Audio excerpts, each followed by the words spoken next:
നമുക്കറിയാം, ഇത്തരത്തിലുള്ള ഒരു വിരമിക്കൽ ചടങ്ങിൽ ഒതുക്കേണ്ടതല്ല ഗുണശീലൻ മാസ്റ്ററുടെ വിരമിക്കൽ ചടങ്ങ്.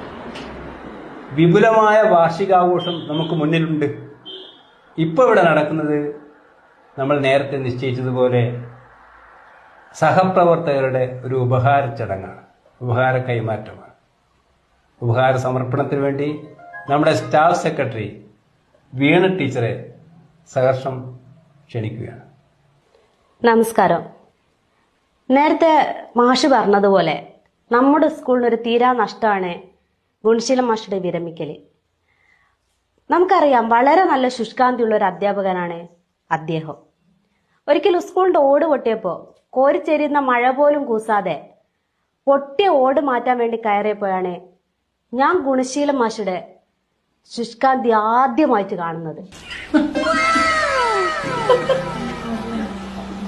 മറ്റൊരു സംഭവം എന്റെ ഓർമ്മയിൽ വരുന്നത്, സ്വാതന്ത്ര്യദിനത്തിൽ പതാക ഉയർത്തുമ്പോൾ ചരട് കപ്പിയിൽ കുരുങ്ങുകയുണ്ടായി.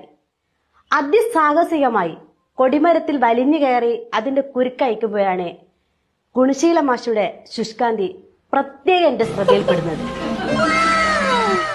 വിരമിക്കലിന് ശേഷവും അദ്ദേഹത്തിന്റെ സാമൂഹ്യ പ്രതിബദ്ധതയോടുള്ള ഈ ശുഷ്കാന്തി വിശ്രമ ജീവിതത്തിലും നിലനിൽക്കട്ടെ എന്ന്